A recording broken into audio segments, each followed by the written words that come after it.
Olá, seja bem-vindo a mais um vídeo do canal. Se você não me conhece, é a sua primeira vez que está passando aqui, eu sou o Fábio e este é o canal Criatimundo. Primeiro aí, quero agradecer aos novos inscritos que chegaram no canal. Meu muito obrigado e seja muito bem-vindo. E segundo, como vocês podem ver o título do vídeo, eu vou estar contando duas histórias de dois ladrões que usaram a inteligência pro lado mal, pro lado negro aí da coisa aí. Mas que são duas histórias fascinantes. E uma delas virou um filme de Hollywood muito bem conhecido e interpretado por um ator também muito conhecido. Bom, mas é claro, se você quiser saber qual filme e quem é o ator, você vai ter que assistir esse vídeo até o final, né, mano? Pô, ajuda nós aí, beleza? Então, sem mais delongas, vamos pro vídeo.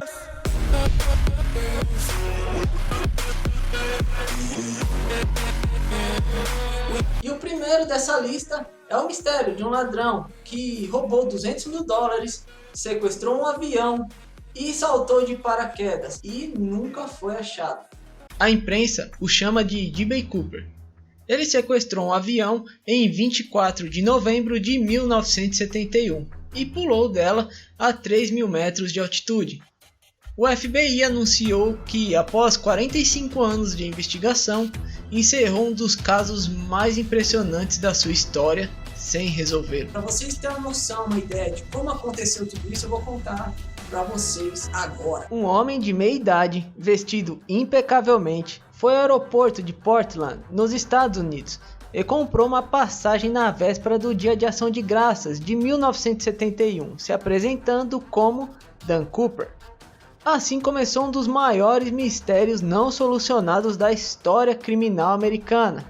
O homem pegou um voo da Northwest Orient Airlines com destino a Seattle e sentou no fundo do avião junto com os outros 36 passageiros e 6 tripulantes. Pediu uma dose de bourbon com soda e começou a fumar cigarros. Pouco antes da decolagem, ele entregou um bilhete à aeromoça Florence Schaffner, com 23 anos na época, que guardou o papel no bolso sem dar muita atenção. Ela comentou depois que acreditava se tratar de uma proposta sexual como outras que já havia recebido. Mas ela estava enganada. O homem pediu logo em seguida que ela lesse o recado, dizendo que ele escondia uma bomba e pedindo que ela se sentasse ao seu lado. Mostrou então uma maleta repleta de cabos e pediu 200 mil dólares, cerca de 660 mil reais em notas de 20 e 4 paraquedas. A aeromoça levou o bilhete ao piloto, que aterrissou em Seattle, onde Cooper permitiu que os passageiros desembarcassem junto com 2 aeromoças, em troca do que ele exigia. A 3 mil metros de altura, depois de decolar novamente, com os pilotos e uma aeromoça, Cooper mandou que o avião seguisse para o México. Disse especificamente a que altura e velocidade deveriam voar e a posição em que o avião deveria ser colocado. Quando estava satisfeito, prendeu o dinheiro ao corpo e pediu que a aeromoça fosse para a cabine dos pilotos, para que ficasse sozinho. Em algum lugar entre Seattle e Reno, no estado de Nevada, Cooper abriu a porta traseira do Boeing 727 e saltou de paraquedas a 3 mil metros de altura em plena noite, sobre as montanhas do estado de Washington, sumindo para sempre. Nunca se descobriu sequer seu nome real. Ele comprou uma passagem como Dan Cooper e depois a imprensa passou a se referir a ele pelas siglas de DB. Após o FBI, a Polícia Federal Americana investigar um suspeito chamado D.B. Cooper, que era inocente. Desde então, o FBI já interrogou mais de 1000 suspeitos. A melhor pista surgiu em 1980, quando o menino se deparou com um pacote em decomposição contendo 5.800 dólares em notas de 20, com números de série que coincidiam com os do saque feito para pagar D.B. Cooper. Também encontraram pedaços de paraquedas e uma gravata preta usada por Cooper, mas nenhum indício concreto do paradeiro do ladrão. Fim da investigação. Há pouco tempo o FBI jogou a toalha. O anúncio foi feito pelo agente Frank Montoya, abre aspas. Hoje chegamos à conclusão de que está na hora de encerrar o caso, porque não há mais nada de novo, fecha aspas. colocou assim um ponto final em uma das investigações criminais mais longas e mal sucedidas do FBI.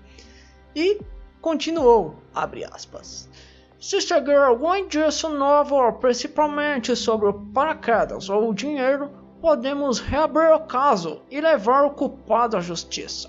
Fecha aspas, disse Montoya. No entanto, até que isso ocorra, D.B. Cooper pode ficar tranquilo, desde que de fato tenha sobrevivido ao salto de paraquedas e esteja vivo até hoje, pode aí, ficar sussa. E o segundo caso, que é o que virou o filme de Hollywood, foi interpretado por um ator muito famoso, é desse carinha aqui, Frank Williams Abagnale Jr. Frank nasceu no ano de 1948 e desde cedo demonstrava certo dom para a arte da enganação. Em uma ocasião que trocava de escola, ele acabou passando-se pelo professor substituto sem que os outros alunos percebessem, dando aulas por alguns dias como professor de língua francesa. Um dos motivadores para Frank iniciar os seus golpes financeiros foi sem dúvida o divórcio de seus pais, já que após a separação ele decidiu sair de casa com apenas 16 anos de idade. Frank sempre idolatrou o pai, que de vez em quando fazia um dos seus pequenos truques. Com isso em mente, um talão de cheques e a falta de recursos, ele começou a passar cheques com o valor maior que tinha, ou seja, sem fundos. A partir daí percebeu uma oportunidade de fazer dinheiro. Inicialmente ele nem sempre tinha êxito, pois como era jovem e comum não passava muita credibilidade, até porque depois que os seus cheques voltavam o banco bloqueava a sua conta. Então Frank decidiu que era a hora de abrir contas em outros bancos e para fazer isso criou novas identidades. Começou a desenvolver diferentes técnicas de fraude, como imprimir seus próprios cheques, cópias quase perfeitas dos originais, usando-os para persuadir os funcionários dos bancos e liberar o dinheiro que de fato nunca se materializou, já que todos os cheques, uma hora ou outra, eram devolvidos. Para se ter uma imagem respeitada e assim conseguir convencer as pessoas, bem como os agentes bancários, Frank se disfarçou de piloto de uma companhia aérea chamada Pan Am. Dessa forma, ele ainda conheceu diversas partes do mundo, sem ao menos ter que pagar por isso, já que pilotos costumam ganhar viagens livres de custo como cortesia. Vale lembrar que ele forjou um cartão falso de identificação de pilotos a partir de um cartão de identificação modelo, além de um certificado de piloto da FAA, Federation Aviation Administration, de um funcionário que ele entrevistou para esse fim. Como se não bastasse, Frank adquiriu um uniforme da empresa, fazendo-se passar por um piloto verdadeiro que havia perdido o seu em uma lavanderia e muita lábia. Com tantos golpes bancários, eventualmente a polícia começava a chegar mais perto de pegar ele. Por esse motivo, Frank decidiu que era chegada a hora de trocar de profissão, optando por seguir na medicina, atuando como pediatra em um hospital do estado da Geórgia. Frank, agora Connors, acabou fazendo amizade com um médico de verdade e rapidamente se tornou supervisor residente. Normalmente, Frank dava um jeito para que os procedimentos mais complexos ficassem nas mãos dos seus colegas. Contudo, como não sabia praticamente nada de medicina, quase foi demitido por ter deixado uma criança morrer por pura incompetência. Após quase um ano trabalhando irregularmente como médico, Frank rumou para outra área bem diferente. Dessa vez ele decidiu atuar como advogado e para tal forjou um diploma da Universidade de Harvard. E se liguem só, acabou passando no exame para ser desembargador geral do estado de Louisiana, onde logo em seguida se instalou. O próprio Frank dizia que passou de forma legal, afinal, no estado de Louisiana você pode fazer o mesmo exame quantas vezes precisar. Era apenas uma questão de eliminação das respostas erradas anteriormente. Dessa maneira, ele obteve êxito na terceira vez que prestou o exame. Porém, como era constantemente questionado sobre sua estadia por um advogado que de fato se formou em Harvard, acabou se demitindo, afinal ficaria muito difícil esconder a verdade por tanto tempo de alguém assim. Frank também revelou que por um tempo atuou como professor após mais uma vez ter forjado um diploma, ensinando sociologia na Universidade de Colômbia. Porém, tal história nunca foi confirmada pela instituição, já que a mesma afirma que jamais houve registro de tal emprego. Depois de algum tempo, ele foi morar na Califórnia, onde conheceu uma mulher chamada Rosalie, por quem se apaixonou, revelando para ela toda a sua história. A moça prometeu que jamais contaria nada que ouviu. Entretanto, algum tempo depois, Frank foi localizado pela polícia e logo imaginou que Rosalie havia dado com a língua nos dentes e mais uma vez deu fuga. Durante 5 anos de muita fraude, Frank viveu sob 8 identidades, sem contar as inúmeras usadas para falsificar cheques. Calcula-se que o lucro dele na época ficasse na casa de 2,5 milhões de dólares, passando cheque em cerca de 26 países. Essa grana foi utilizada para ele viver um caro estilo de vida, onde esbanjava comendo em restaurantes requintados, comprando roupas caras, dando festas e namorando uma extensa lista de comissários de bordo. Além, é claro, de investir nos seus próximos golpes. Mas o dia de ser pego finalmente chegou para Frank. No ano de 1969, quando uma aeromoça reconheceu seu rosto em um daqueles famosos cartazes de "Procura-se", foi a polícia francesa que o prendeu. Porém, todos os 26 países lesados pelas fraudes exigiam sua extradição. Ele ficou cerca de 6 meses preso na casa de detenção de Perpignan, na França, lugar onde por pouco não morreu.